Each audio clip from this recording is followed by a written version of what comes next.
Welcome to This Explainer. Today, we are dissecting a legendary piece of cinematic history to uncover exactly how Alfred Hitchcock took gentle, everyday birds and turned them into the ultimate menace. Drawing straight from his famous conversations with Francois Truffaut, we're going to break down how the master of suspense orchestrated absolute fear.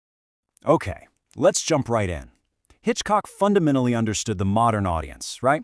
He knew that when people sit down in a theater, they actively want to outguess the director. They kind of cross their arms and say, "All right, show me what you got." Knowing audiences came in with this exact mindset, Hitchcock kicked off this playful, adversarial cat-and-mouse game from the very first frame. He didn't want you anticipating what was coming from one scene to the next. He took up the challenge head-on. Notice his really deliberate choice of antagonists here. Hitchcock actually noted that if the story involved vultures or some obvious bird of prey, he probably wouldn't have even wanted to make the film.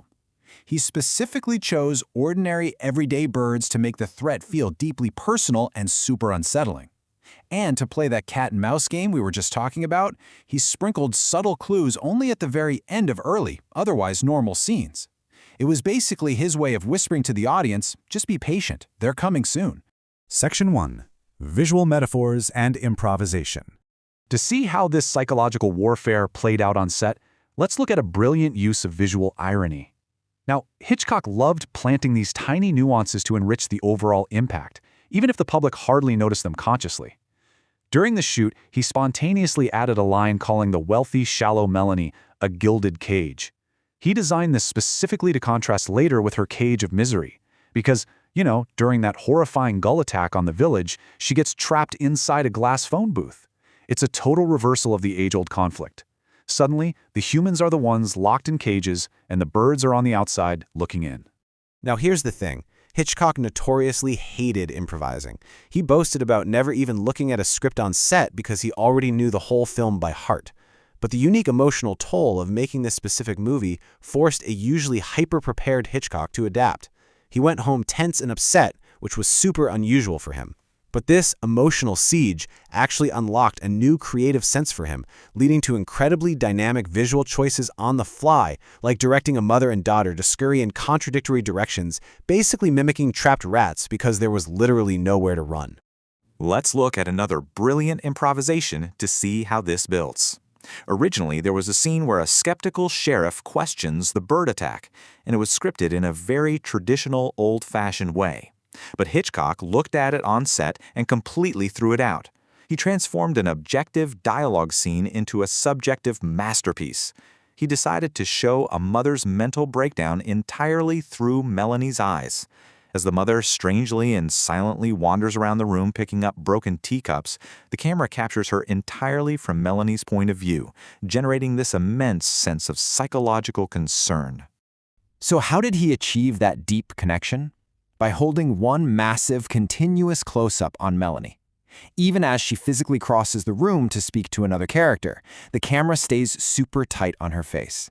Hitchcock understood that if he were to cut away and drop back to a wider shot, the audience's concern would instantly vanish. By keeping the size of the image exactly the same, he made sure our emotional identification with her remained completely unbroken. In that moment, Melanie literally becomes the audience. Section 2. Manipulating Time and Space. Hitchcock didn't just point a lens. He physically stretched and compressed reality to control our heart rates. Take the famous schoolhouse scene. Hitchcock flat-out rejected old-fashioned cross-cutting, the standard cutting back and forth between the kids running down the steps and the crows waiting. Instead, he forced us to wait. He held the shot on Melanie waiting outside, smoking his cigarette, for 50 whole feet of film. He stretches time to this agonizing degree so that when she finally turns around, the amassed crows are revealed to us all at once. The tension is almost unbearable simply because of the wait. Conversely, he knew exactly when to compress time by manipulating space. For the massive gas station fire, he suddenly cuts to this high-angle shot from the sky.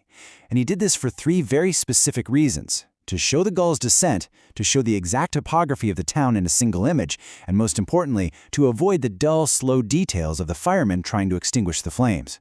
He literally used physical distance to keep the narrative moving fast when the minor details just didn't matter. He was so meticulous about this visual control that he even watered down a dirt road just to prevent dust from rising during a casual scene. Why go to all that trouble? So that later, when a terrified mother drives away after discovering a gruesome scene, the dust and the shrieking sound of the engine would suddenly appear as a dramatic function of her frantic emotional state. The truck itself became emotional. Absolutely nothing was left to chance.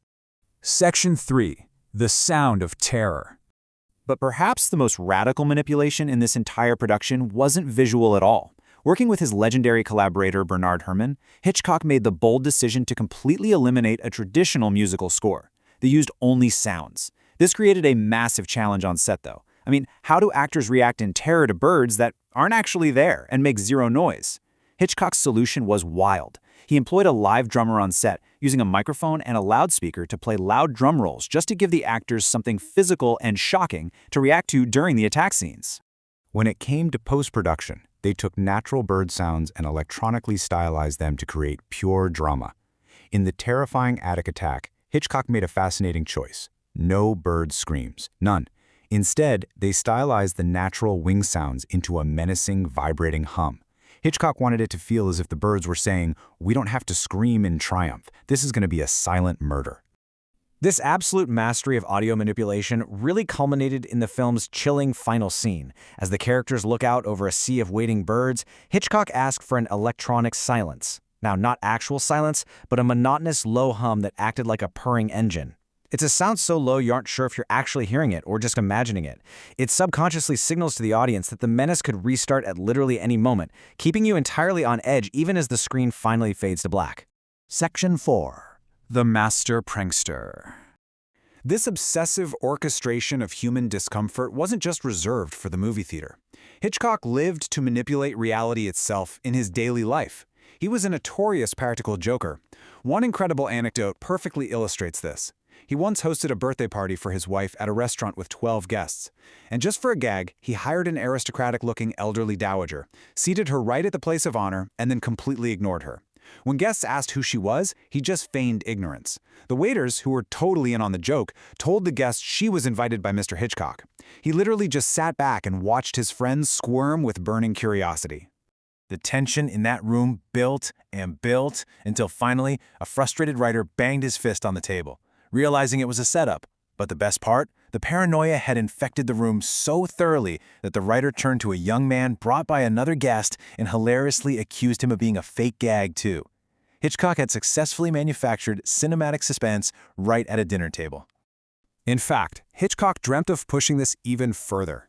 He outlined a prank he never actually got to pull, hiring a fake elderly aunt for a dinner party, loudly denying her alcohol in front of everyone, and forcing her to cry softly in the corner. He literally wanted to orchestrate pure, unbearable awkwardness, making all his guests feel terribly in the way, just for his own private amusement. He only held off because he was genuinely afraid someone might physically hit him. This elaborate, honestly slightly cruel prank perfectly encapsulates his lifelong fascination with orchestrating discomfort.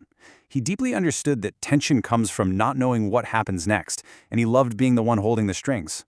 Which leaves us with a fascinating thought. When we sit in the dark and feel that creeping dread, are we experiencing genuine fear? Or are we simply the guests at the dinner party, falling for a master prankster playing one grand, brilliant, practical joke on us all? Thanks for joining me on this explainer. I hope this changes the way you look at the master of suspense.